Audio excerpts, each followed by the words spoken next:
With mystery diamond painting canvases, every section hides a secret. Each drill is a clue, and sometimes those clues come fast. This week, we're opening the file on a canvas that started giving away its secrets before we even finished our first cup of coffee. Huge clues right from the start, but the question remains, will it be enough to figure it out?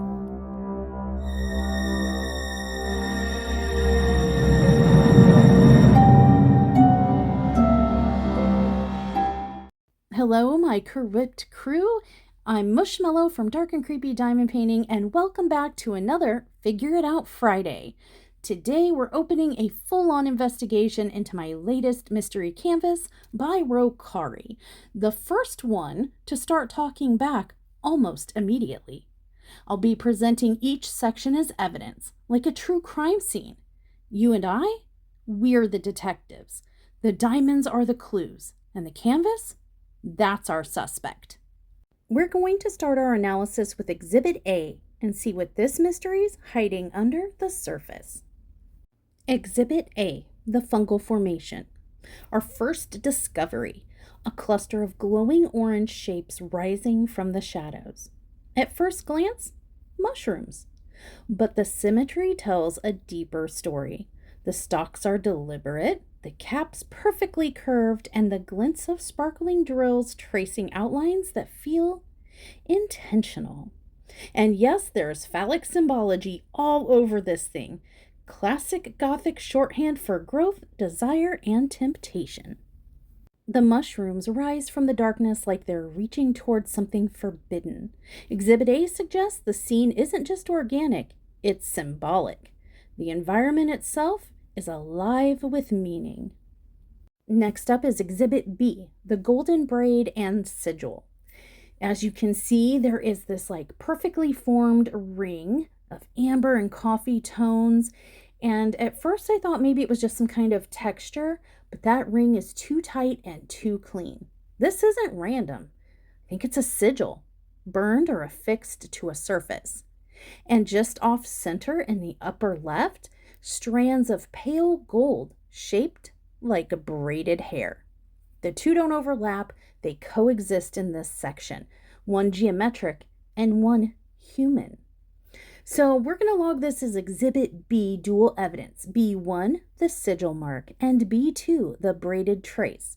Two forces, one section. Something or someone is confined, bound, trapped in this image. Exhibit C, the mothwing and the unspoken word. Now things are starting to move. Exhibit C reveals a mothwing shimmering copper against a void of violet black. The AB drills flicker like dust in a black light, giving us motion. Life drawn toward danger. A moth doesn't seek sunlight, it seeks the flame. But above its wing, lettering, structured, deliberate, forming the beginnings of a word. Not abstract art, communication. This canvas is starting to speak. I think we can log Exhibit C as dual evidence. C1, the moth, proof of life and transformation, and C2, the emergent word, the first hint of language. Early speculation suggests a brand or nameplate. Considering this is a Rokkari canvas, I'm looking at this and I'm seeing possibly Rokkari. What did you do, Eve? But we do need more info to confirm my suspicions. Exhibit D, the letter R and a nameplate fragment. Exhibit D brings us confirmation, a crisp beginning of the letter R centered in a cream and orange bordered by darkness. This is not random, friends. It's typography. Clean and intentional. This is a nameplate fragment. When compared with Exhibit C's partial lettering, the puzzle starts coming together. The pattern aligns perfectly with a known Rokkari Patch Kid label. The palette, the font style, the layout all match known examples of Rokkari product branding for Rokkari Patch Kids.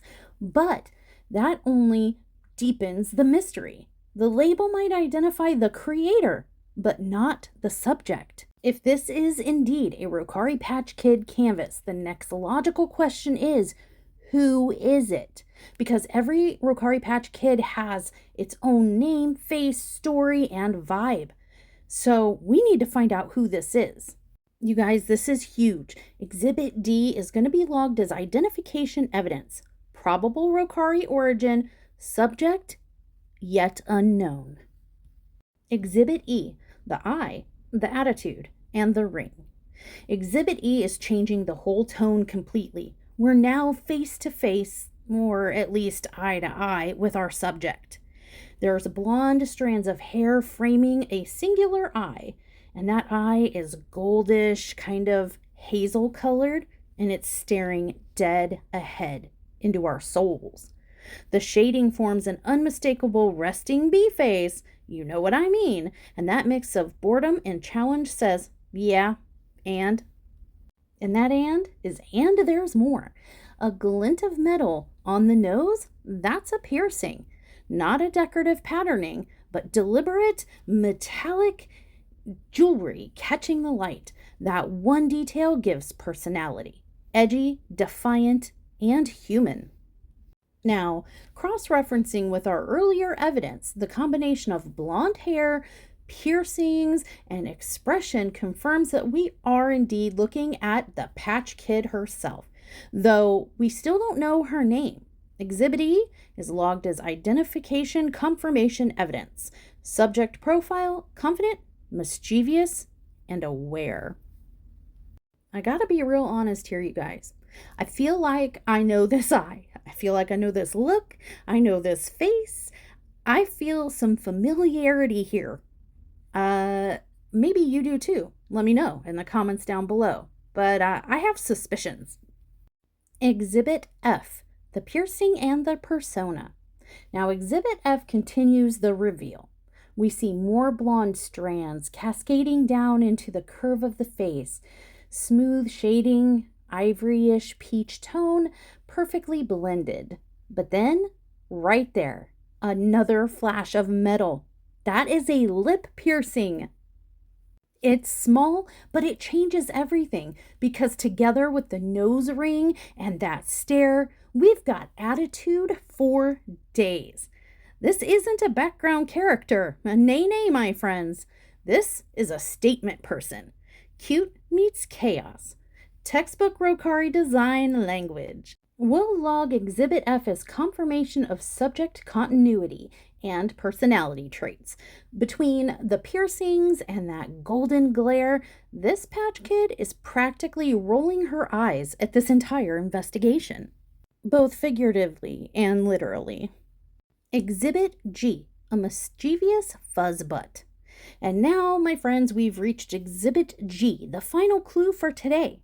Just when we think we've nailed the case, the canvas throws us a curveball. A puppy. Golden, glowing, and definitely up to something. At first, it looks so innocent, but those glints under the eyes and that crooked little line of a mouth give it away. This is not a good girl. This is a chaos gremlin with fur, a perfectly behaved little monster. Exhibit G wants us to think that this is a playful little goblin. But really, I think it's a misbehaving spirit that defines the Rokkari Patch Kid series as a whole. Sweet on the surface, wicked underneath. We log Exhibit G as behavioral evidence. Subject, mood, confirmation. Playful, deviant, and mischievous to the core. Somebody get that contraband out of that puppy's mouth. It's probably a sock. Something tells me I recognize this face too. Call it a hunch.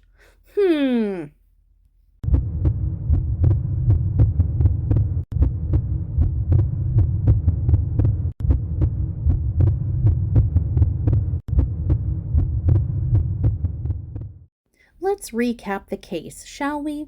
We had Exhibit A, the mushrooms, showing growth and temptation, maybe a naughty side. Exhibit B, control, confinement, power. Exhibit C, life and language forming. Exhibit D, identification of the Rokkari mark. Exhibit E, the stare that dared to look back. And Exhibit F, the piercings that sealed the attitude. And Exhibit G, the fuzzbutt that proved nothing in this world stays perfectly behaved. So together, our sections are beginning to tell us a story. This is no ordinary mystery kit.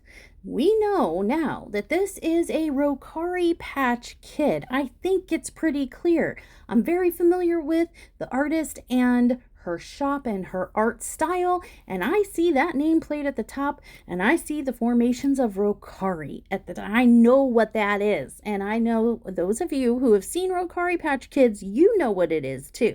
But who is this? It seems like it's someone that's part attitude, part chaos, and maybe a little sparkle. The evidence is becoming clearer by the episode. But let's not get too cocky, my friends, because we still don't know who exactly this is. I may have my suspicions and you may have yours. Let me know down in the comments below. Am I right? Is this a Rokkari Patch Kid? Is this a random subject or someone or someone's that we know? Let me know what you think in the comments down below. And did you see any hints, clues, or anything else that I may have missed? And yeah, tell me all of the things. I'm all ears. That's all for today's Figure It Out Friday. Let me hear your theories, and until next time, stay naughty, friends.